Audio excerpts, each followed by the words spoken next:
नमस्कार। आज हम बात करेंगे हेल्थ इंश्योरेंस के उस पहलू की जो शायद सबसे जरूरी है लेकिन जिस पर सबसे कम ध्यान दिया जाता है। एक ऐसा दस्तावेज जो वित्तीय सुरक्षा का वादा तो करता है लेकिन अक्सर उलझन की वजह बन जाता है।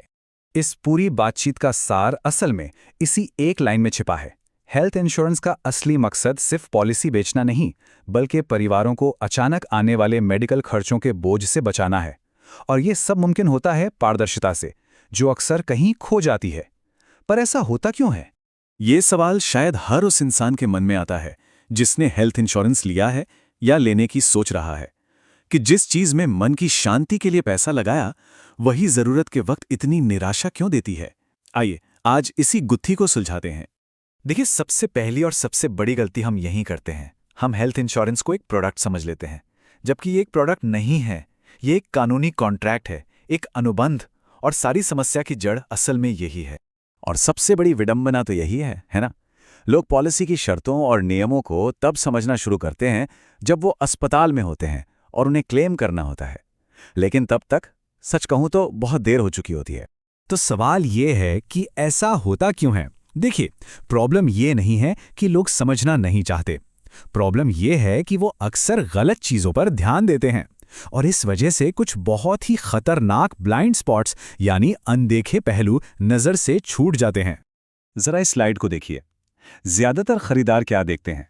प्रीमियम कितना है, सम इंश्योर्ड यानी कितना पैसा मिलेगा, और कंपनी कौन सी है, बस। लेकिन जो चीजें असल में क्लेम के वक्त काम आती हैं, जैसे कि वेटिंग पीरियड, सब लिमिट्स, को पेमेंट, वो तो अक्सर किसी को पता ही नहीं होती। अच्छा, तो ये वो शर्तें हैं जो अक्सर छुपी रह जाती हैं। और आप देखिए ये लिस्ट कितनी लंबी है। वेटिंग पीरियड का मतलब है कि कुछ बीमारियों के लिए आपको कवरेज पाने के लिए सालों तक इंतजार करना पड़ सकता है। रूम रेंट कैपिंग आपके सिर्फ कमरे के किराए को नहीं बल्कि पूरे बिल को कम कर सकती है। हाँ, ये लिस्ट थोड़ी डरावनी लग सकती है और शायद इसीलिए लोग इसे देखना ही नहीं चाहते। ये तुलना आप सोचिए कितनी सटीक है। कोई भी इंसान बिना पढ़े किसी लोन एग्रीमेंट पर या प्रॉपर्टी के कागजों पर साइन तो नहीं करेगा ना, है ना? तो फिर हेल्थ इंश्योरेंस जैसे इतने जरूरी फाइनेंशियल कॉन्ट्रैक्ट के साथ ऐसी लापरवाही क्यों? ये एक बहुत बड़ा जोखिम है। तो फिर होता क्या है? इन ब्लाइंड स्पॉट्स का नतीजा क्या निकलता है?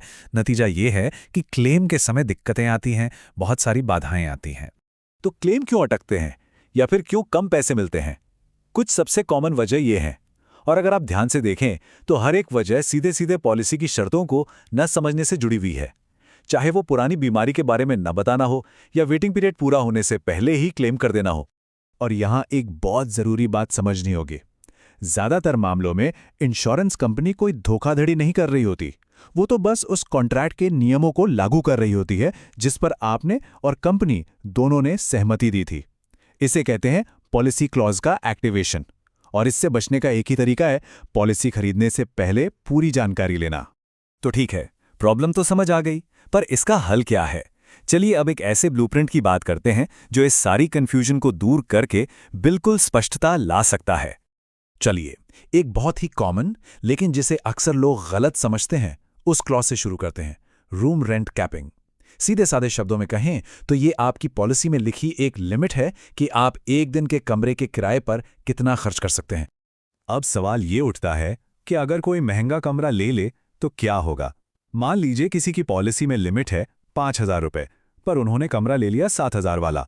ज्यादातर लोग क्या सोचेंगे कि बस 2,000 रुपए अपनी जेब से देने होंगे, है ना? पर असलियत कुछ और है। और यहीं पर सबसे बड़ा शौक लगता है। कटौती सिर्फ कमरे के किराए के 2,000 के अंतर पर नहीं होती, बल्कि पूरे के पूरे हॉस्पिटल बिल पर उसी अनुपात में लागू हो जाती है। मतलब डॉक्टर की फीस, दवाइयां, टेस्ट, सब पर कटौती होती है। और इससे जेब पर पड़ने वाला बोझ अचानक बहुत ज्यादा बढ़ जाता है। और यहीं से एक और सुनहरा नियम निकल कर आता है।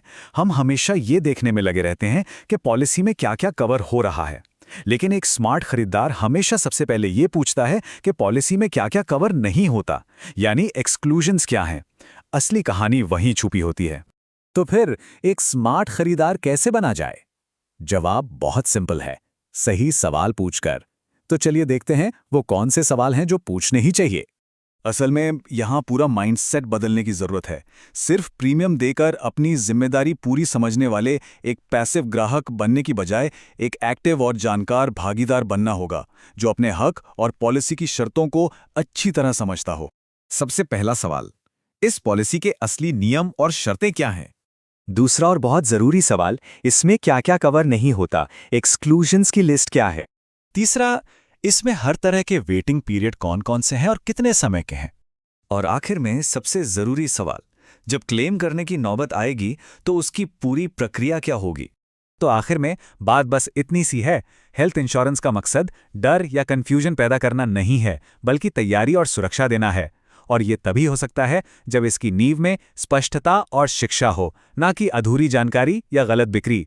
तो अगली बार जब भी कोई हेल्थ इंश्योरेंस पॉलिसी की बात करे तो ये सवाल जरूर याद रखिए।